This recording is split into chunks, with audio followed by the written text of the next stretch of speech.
চলুন আজ আমরা দিনহাটার রাজনৈতিক প্রেক্ষাপটের একেবারে গভীরে প্রবেশ করি।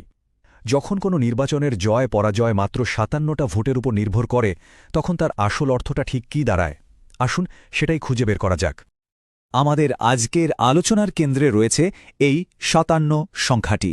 ভাবুন তো একবার, এটা শুধু একটা ব্যবধান নয়, এটা একটা খুব শক্তিশালী সিগন্যাল। এই সংখ্যাটা আমাদের দেখিয়ে দেয় যে এখানকার মানুষের মধ্যে বিভাজনটা কতটা গভীর, তাদের আশা আকাঙ্ক্ষাগুলো কি, আর রাজনীতির ভেতরের আসল সমীকরণটা ঠিক কেমন। চলুন এই সিগন্যালটাকে ডিকোড করার চেষ্টা করি। সবার আগে দিনহাটার ভৌগোলিক অবস্থানটা একবার দেখে নেওয়া যাক। পশ্চিমবঙ্গের একেবারে উত্তরে কোচবিহার জেলার একটি সীমান্তবর্তী অঞ্চল হল এই দিনহাটা, আর এই সীমান্ত লাগোয়া অবস্থানটাই এর সমাজ আর রাজনীতির ওপর একটা গভীর ছাপ ফেলেছে, যা একে অন্য অনেক জায়গা থেকে আলাদা করে তোলে। দিনহাটার সমাজটা অনেকটা একটা বহুরঙ্গা কাপড়ের মতো। এখানে তফসিলি জাতি যেমন মতুয়া এবং রাজবংশী সম্প্রদায়ের মানুষ যেমন আছেন, তেমনি দেশভাগের সময় থেকে আসা শরণার্থী এবং বাঙালি মুসলিমদেরও একটা বড় অংশ বাস করেন। এই সামাজিক বৈচিত্র্যই এখানকার রাজনীতির একটা খুব বড় চালিকা শক্তি। দিনহাটার রাজনীতির একেবারে মূলে যদি কিছু থাকে, সেটা হলো উন্নয়নের অভাব। ভালো রাস্তাঘাট, হাসপাতাল বা স্থানীয়ভাবে চাকরির সুযোগ, এসব একেবারে প্রাথমিক চাহিদাগুলোর অভাবই এখানকার মানুষকে ভাবায় এবং শেষ পর্যন্ত তাদের ভোটকে অনেকটাই প্রভাবিত করে। এখানকার মানুষের সমস্যাগুলো কিন্তু কোনো কাল্পনিক ব্যাপার নয়, এগুলো তাদের একেবারে রোজকার জীবনের সত্যি। প্রতি বছর বর্ষা এলেই বন্যার ভয়, ভাঙা বাঁধ, যাতায়াতের জন্য খারাপ রাস্তা, হাতে কাজ না থাকা, আর তার সাথে পাল্লা দিয়ে বাড়তে থাকা জিনিসপত্রের দাম আর স্বাস্থ্য পরিষেবার ঘাটতি, এই সব নিয়েই তাদের দিন কাটে।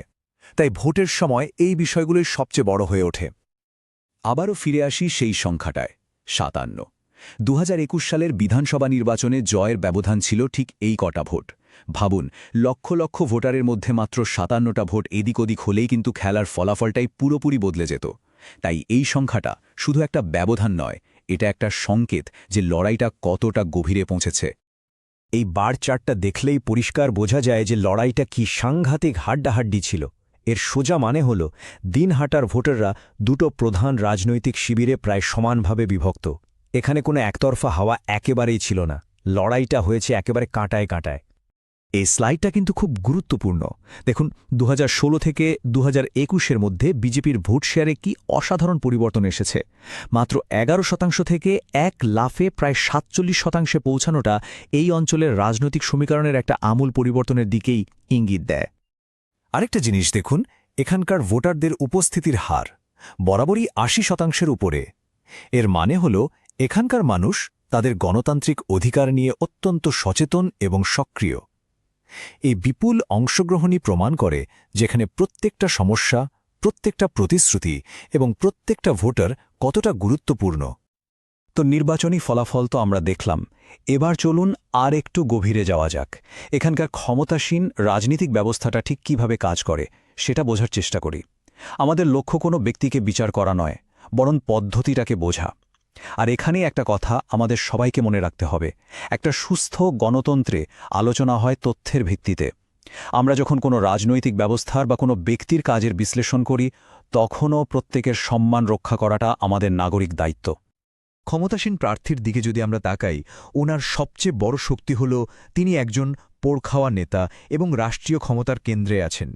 কিন্তু মুদ্রার তো আরেকটা পিঠও আছে। ওনার ভাবমূর্তি নিয়ে অনেক বিতর্ক রয়েছে এবং স্থানীয় স্তরে গোষ্ঠীদ্বন্দ্ব ও সিন্ডিকেট যোগের মতো অভিযোগগুলো তার দুর্বলতা আরও বাড়িয়ে দিয়েছে। অর্থাৎ ক্ষমতা হাতে থাকলেও মানুষের আস্থার সংকট একটা বড় চ্যালেঞ্জ। এই যে কথাটা উনি বলেছেন, আমি আমার বাবার পৃষ্ঠপোষকতা চালিয়ে যাব, এটা কিন্তু ওনার রাজনৈতিক দর্শনটা একেবারে পরিষ্কার করে দেয়। তিনি পৃষ্ঠপোষকতা বা প্যাট্রনেজ ভিত্তিক রাজনীতিকে খোলাখুলিভাবে গ্রহণ করেছেন। এই পদ্ধতিটাই একদিকে যেমন তার ক্ষমতার উৎস, তেমনি অন্যদিকে তার বিতর্কেরও মূল করা। আচ্ছা, এবার তাহলে চ্যালেঞ্জারের দিকে তাকানো যাক। তাদের সাংগঠনিক শক্তি আর সম্পদগুলো ঠিক কী অবস্থায় আছে তার একটা নিরপেক্ষ নিরীক্ষা করা যাক। দেখুন, চ্যালেঞ্জারের আসল শক্তি হল এমন কিছু জিনিস যা পয়সা দিয়ে চট করে কেনা যায় না, যেমন একটা শক্তিশালী জাতীয় ব্র্যান্ড এবং তার সাথে একেবারে বুথ লেভেল পর্যন্ত কর্মীদের একটা মজবুত নেটওয়ার্ক। এই দুটো জিনিসই দীর্ঘ সময় এবং অনেক চেষ্টার মাধ্যমে তৈরি হয় এবং যে কোনো নির্বাচনী লড়াইয়ে একটা বড়সড় ভূমিকা পালন করে। আমরা যদি তাদের ক্যাডারদের ক্ষমতাকে 5-এর মধ্যে একটা স্কোর দিই, সেটা হবে 3। এর মানে কি? এর মানে হল মাঠে কাজ করার মতো লোক আছে, সংগঠন আছে, কিন্তু আধুনিক প্রযুক্তি বা ডেটা ব্যবহার করে কৌশল বানানোর জায়গায় এখনও উন্নতির সুযোগ রয়েছে। এতক্ষণ তো আমরা সমস্যাগুলো ব্যবচ্ছেদ করলাম, কিন্তু শুধু সমস্যা খুঁজে বের করলেই তো হবে না, সমাধানের পথও দরকার। চলুন এবার আমরা বিশ্লেষণ থেকে সরে এসে একটা কার্যকরী সমাধানের রূপরেখা বা ব্লুপ্রিন্টের দিকে এগোই। আমাদের প্রস্তাবিত নীলনকশাটা খুব সহজ। 3টে ধাপের একটা পরিষ্কার প্ল্যান, যা বিশেষভাবে দিনহাটার মানুষের মূল অভিযোগগুলো সমাধান করার জন্য ডিজাইন করা হয়েছে। 1. পরিকাঠামো, 2. চাকরি এবং 3. সরকারি প্রকল্পের সঠিক এবং দ্রুত ডেলিভারি। দেখুন, শুধু রাস্তা ভালো করে দেব বললে মানুষ আর বিশ্বাস করে না। প্রতিশ্রুতিকে বিশ্বাসযোগ্য করতে হলে নির্দিষ্ট করে বলতে হবে। যেমন জাতীয় সড়কের 40 কিলোমিটার অংশ আপগ্রেড করার জন্য 120 কোটি টাকা বা 50 কিলোমিটার বন্যার বাঁধ মজবুত করার জন্য 80 কোটি টাকা বিনিয়োগের সুস্পষ্ট প্রস্তাব। এই ধরনের নির্দিষ্ট পরিকল্পনা মানুষের মনে আস্থা তৈরি করে। চাকরির প্রতিশ্রুতিও হতে হবে বাস্তবসম্মত। দিনহাটার মতো একটা কৃষিপ্রধান অঞ্চলে একটা অ্যাগ্রো প্রসেসিং পার্ক তৈরি হলে সেটা শুধু স্থানীয় অর্থনীতিকেই চাঙ্গা করবে না, প্রায় 2000 মানুষের কর্মসংস্থানের সুযোগও করে দেবে। কিংবা ধরুন যুবকদের জন্য একটা দক্ষতা উন্নয়ন কেন্দ্র, যা স্থানীয়ভাবে তৈল মুনেবর তৈরি করতে সাহায্য করবে। আর সবশেষে মানুষের একেবারে প্রাথমিক চাহিদাগুলো পূরণ করা। ভোটারদের প্রধান চাহিদাগুলোর মধ্যে রয়েছে থাকার জন্য একটা পাকা বাড়ি, বাড়িতে বিশুদ্ধ পানীয় জল আর হাতের কাছে ভালো স্বাস্থ্য পরিষেবা। এই বিষয়গুলোতে নির্দিষ্ট লক্ষ্যমাত্রা ঠিক করাটা খুব জরুরি। তবে এই ধরনের প্রকল্প রূপায়ণের জন্য যখন সাধারণ মানুষের তথ্য সংগ্রহ করা হয়, তখন একটা বিষয় খেয়াল রাখাটা খুব জরুরি।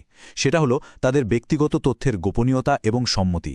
ভারতের আইন অনুযায়ী ব্যক্তিগত তথ্য সুরক্ষিত, আর সেই কাঠামোর মধ্যেই কাজটা করতে হবে।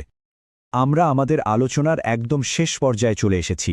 এতক্ষণের সব বিশ্লেষণকে একত্রিত করে এবার একটা চূড়ান্ত কৌশলগত পথের দিকে এগোনো যাক, যা ভবিষ্যতের দিশা দেখাতে পারে। এই কেন্দ্রটি জেতার জন্য আমরা একটা 4মুখী কৌশলের কথা বলছি। প্রথমত, শিবের মতো আগ্রাসন, অর্থাৎ প্রতিপক্ষের ব্যর্থতা আর দুর্নীতিকে তথ্য দিয়ে মানুষের সামনে তুলে ধরা। দ্বিতীয়ত, বিষ্ণুর মতো স্থিতিশীলতা, অর্থাৎ একটা ভালো স্থিতিশীল শাসনের ভরসা দেওয়া। তৃতীয়ত, ব্রহ্মার মতো উদ্ভাবন, মানে নতুন প্রজন্মের ভোটারদের কাছে পৌঁছানোর জন্য প্রযুক্তির সঠিক ব্যবহার।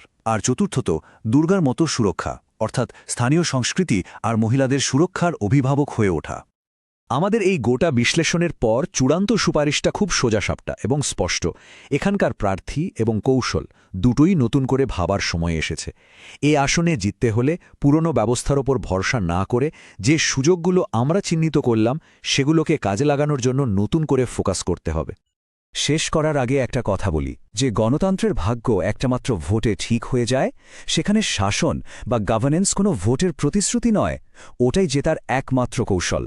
যদি আপনি একজন জনকেন্দ্রিক নেতা হতে চান এবং আপনার নির্বাচনী এলাকার উন্নতি করতে চান, তাহলে blueprintstrategies.ai এর সাথে mgr@blueprintstrategies.ai এ যোগাযোগ করুন বা 080420410602 নম্বরে ফোন করুন। রাজনীতির ঊর্ধ্বে উদ্দেশ্য।